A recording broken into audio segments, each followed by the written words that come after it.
Maya-maya lang, nagsimula na ang parada.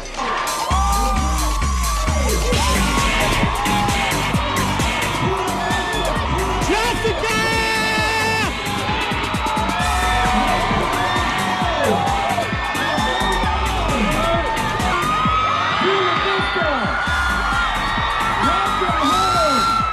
At eto na, ang pinakahinintay ng lahat, Jessica Sanchez!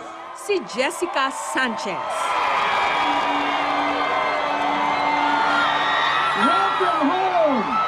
Hindi magkamayaw ang tinatayang 7,000 katao.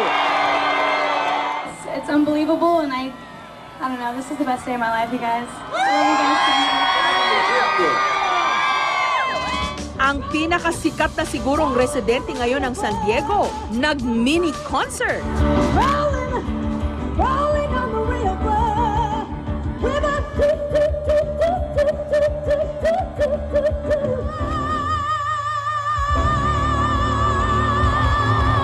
Get some!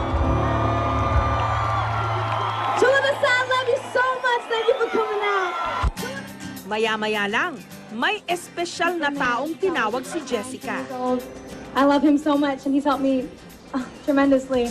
I want to bring up Robert Talon.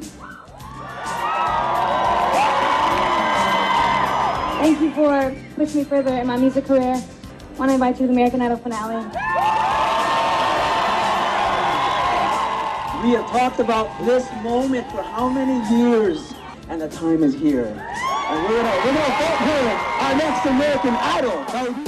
Tinawag din ni Jessica sa entablado ang kanyang pamilya. Kasama ang kanyang amang Mexicano na isang Navy na sumabak dati sa Iraq War at nadestino na rin sa Afghanistan. Baby Lorenzo!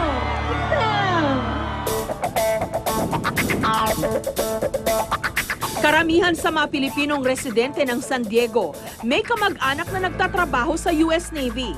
Kaya hindi nakataka-taka kung ang part 2 ng homecoming ni Jessica idinaos kinahapunan sa flight deck ng USS Midway Museum.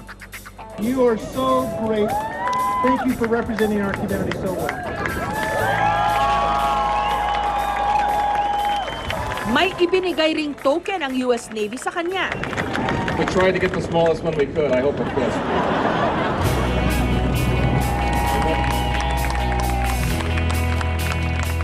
Ilang sandali lang, kinanta ni Jessica ang national anthem ng Amerika.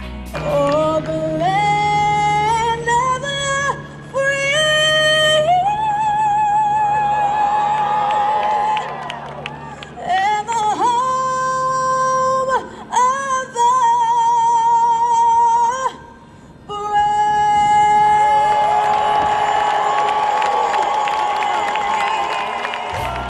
Sunod namang kinanta ni Jessica ang isa sa mga awiting talaga namang nagpamarka sa kanya sa American Idol. And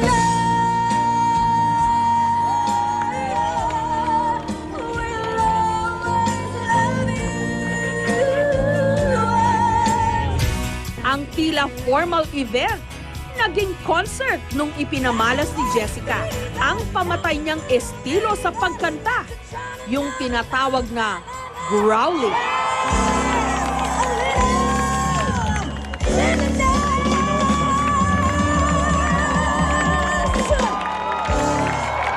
Working with that, kailangan gamitin mo yung diaphragm.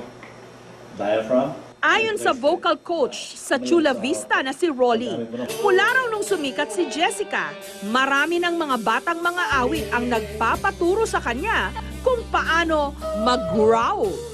Katulad ng 14 anyos na Pinay na si Micaela, gustong sundan ang yapak ni Jessica Sanchez.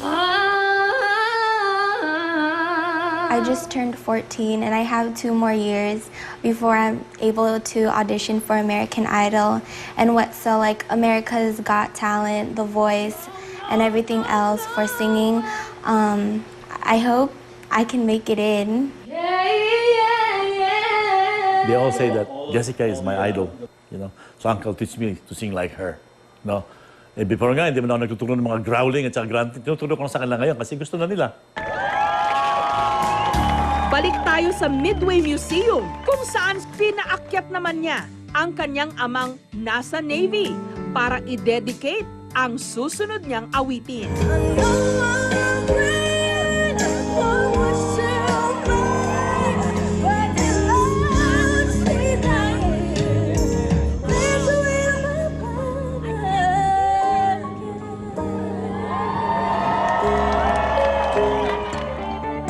Sa biglaan niyang pagsikat, hindi lang buhay niya ang nabago, pati na rin ang buhay ng kanyang pamilya.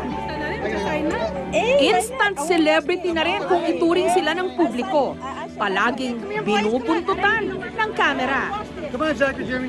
I'm just so incredibly surprised. I mean, I didn't know there were so many San Diegans and Chula Vista people just supporting her, and it makes me so proud. I'm so happy for her.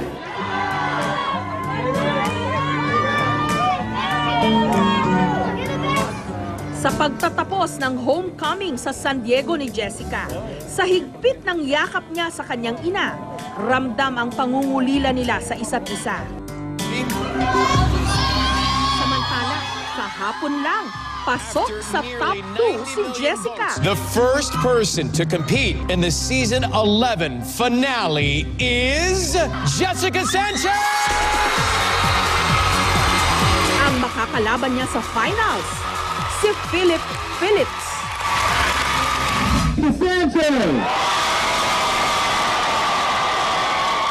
Mukhang isang linggo pa tayong pakakabahin kung si Jessica na nga ba ang kauna-unahang dugong Pinoy na tatanghaling American Idol. Sa susunod na Sabado, abangan ang tuloy-tuloy naming pagtutok kay Jessica Sanchez, ang American Idol finalist na ipinagmamalaki nating mga Pilipino. Thank you guys so much for all the support.